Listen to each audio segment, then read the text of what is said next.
कुछ कब्जा करने वाले डाकुओं ने भयभीत होकर पाया कि कब्र के कमरे की दीवार पर एक सूखी लाश लटकी हुई थी। इस अजीबोगरीब नज़ारे ने सभी का खून जमा कर दिया।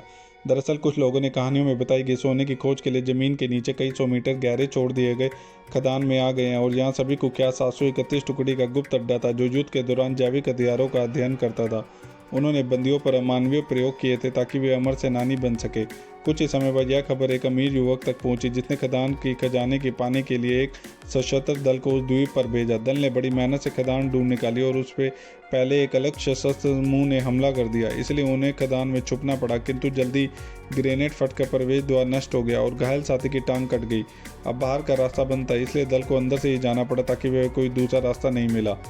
फिर एक अजीब गाना गाने में गूंजने लगा क्योंकि कोई पहले ही वहां पहुंच चुका था। सभी आश्चर्यचकित थे और अंदर खतरा होने का डर था। वे अवे ने कहा, यह अच्छी खबर है क्योंकि कोई है, इसका मतलब दूसरे रास्ते भी होंगे। और वे आगे बढ़ने को मजबूर थे, पर वे नहीं जानते थे कि वे एक खतरनाक जगह में प्रवेश कर चुके थे।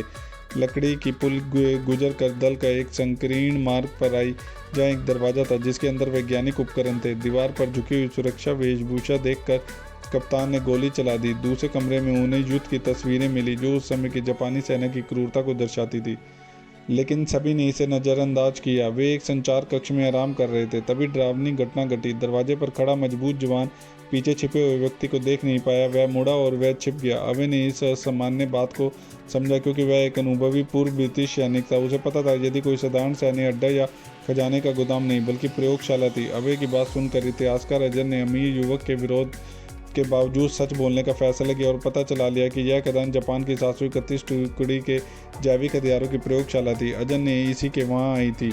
मेरी युवक ने इस जानकारी को छुपाया क्योंकि वह डरता था सैनिक भाग जाएंगे। सच जानकर घबरा गए। अवे ने उस सजा देना चाहता था, लेकिन स्थिति यथावत थी। कप्तान ने ठाना कि वह बड़े जवान के साथ निकासी खोजेगा और अमीर युवक का खजाना खोजने के लिए अपनी प्रेमिका के साथ निकला। और अवे अजन ने एक सैनिक घायल साथियों को देखभाल करने के लिए, तभी सभी चोटिल साथियों ने अजीब आवाज़ सुनी। वह उठे और देखा कि कोई भाई वहाँ था। वह अभी अन्य लोगों को बुलाने से पहले ही किसी के हाथों खींचा गया। तीनों जब दौड़े तो साथी गायब था और एक अजीब जीव दिखाई दिया। अवे ने अजन से पूछा, यह क्या था? अजन ने कुछ नहीं जानती थी। तभी रेस्क्यू के लिए पहुंचा अनुबंधित सैनिक ने छलांग लगाई। अवे और अजन को जाना पड़ा। संकीर्ण सुरंगों में दहशत बड़ी चीखें सुनाई दे रही थी। दोनों घायल साथियों की लाशें मिली, लेकिन सैनिक नहीं। अवे को समझ आया कि उन्होंने तुरंत निकलना होगा। तभी सैनिक दूसरी सुरंग से पीछे की ओर दौड़ा और एक भूमिगत गुफा में खींच लिया जहाँ हड्डियों के ढेर और भयानक दुष्शव पड़ा था। वह उसी समुद्री डाकू था जो उससे पहले गया था। उसके साथी का नाम पुकारा। चुपके से हमला करने की तैयारी कर रहा था। तभी सैनिक ने तेजी से पलटवार किया। सैनिक करीब जाकर देखना चाहता है यह क्या था, जब अचानक पीछे से एक ज़ॉम्बी ने हमला किया। वह उसे नीचे गिराया। हथियार गिर गए। उसकी आंखों में चोट पहुंची और उसने अंधाधुंध गोलियां चलाई और गोलियां आखिरकार ख़त्म होते होते उसकी जान चली गई। वहीं कप्तान एक विशाल प्रयोगशाला में पहुंचा जहां नोट 731 टुकड़ी के उस शोध को बताते हैं। वे जहाँ थे कि पीछे लोहे के दरवाजे धीरे धीरे बंद हो रहा था। जब वे बाहर निकलना चाहते थे तो फंसे हुए पाए गए। दूसरी ओर अगवा किए हुए अवे और अजय हमेशा होश में आए और देखा कि सामने एक जापानी सैनिक गब मास्क पहने खड़ा था। वे दोनों सैनिक के कब्जे में थे। उन्होंने पूछताछ शुरू की, वे यहाँ कहाँ से आए हैं? शुक्र था कि अजन भी जापानी थी। सैनिक का ध्यान भटकाने पर अवे ने उसे काट दिया। अवे ने उसका मास्क हटाया और उसकी भयावह सूरत देखकर दंग रह गए। वह इस जगह पर 70 वर्षों से था। उसे जापान की हार का पता भी नहीं था। अब अजय ने जापान की हार वीडियो दिखाई तो सैनिक का गुस्सा शांत हुआ और उसने सब कुछ बताया। अमर ज़ॉम्बी सेना ने दूसरी ओर अन्य लोगों के निकास खोज रहे थे। ज़ॉम्बी सेना ने हमला कर दिया। अमीर युवक गिर पड़ा और कंधे में चाकू घुसा। कप्तान ने गोली चलाई पर कोई असर नहीं था और एक बड़ा जवान आया। उसे मारकर अभी युवक को प्राथमिक उपचार किया। फिर वे एक दूसरे के कमरे की तलाशी लेने लगे। दीवार पर सूखी लाश देखकर साफ था कि यह मानव प्रयोगशाला थी जो सैनिकों पर प्रयोग से मची थी। दृश्य भयानक था।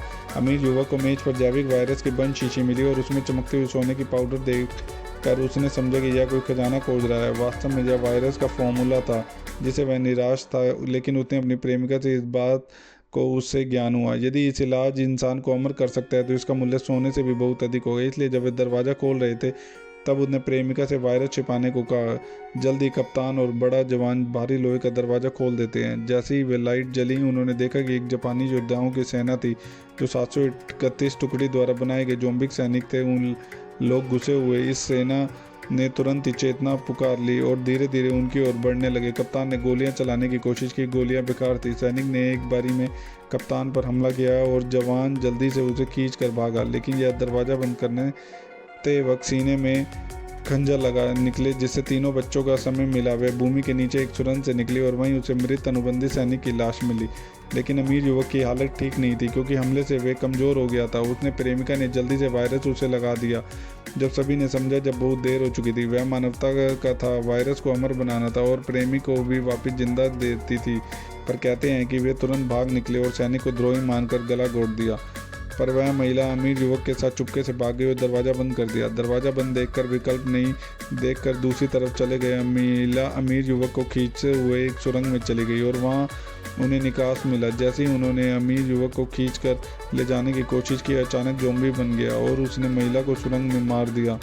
दूसरी तरफ तीनों भागते हुए ज़ॉम्बी योद्धाओं से टकराए। वे पास के कमरे में छिप गए और ज़ॉम्बी योद्धा दरवाज़ा तोड़ने की कोशिश कर रहे थे, जो जल्दी संकट के समय अजय ने एक मैनहोल ढूंढा जिसे बाहर निकलने का रास्ता था। दोनों की रक्षा करने के लिए कप्तान वहीं रुक गया और उनकी सहायता की इंतजार करने लगा। अमरावीरों के सामने कप्तान डरा नहीं और हमला किया। एक आम आदमी के रूप में वह ज़ॉम्बी योद्धाओं के खिलाफ जंग जीत नहीं सकता था और मात्र पहले ही भिड़न में वह मारा गया। अभय ने इसके लिए जब वे पानी के लिए नीचे के मार्ग में गए, वहाँ से बाहर निकला तो ज़ॉम्बी योद्धा भी पिटाई के लिए कूद गए। अजन पानी से बाहर निकली और तो वह एक तालाब में थी। आखिरकार खतरा टल गया और आश्चर्य बात यह थी कि यह पानी में से निकला थका हुआ अजन अब दौड़ नहीं सकता था और सामने से लड़ने के अलावा कोई विकल्प नहीं था। उसकी सारी कोशिशें बेकार थी। अंत में अजन भी मार दी गई और सभी ज़ॉम्बी योद्धाएं धीरे धीरे निकलने लगे।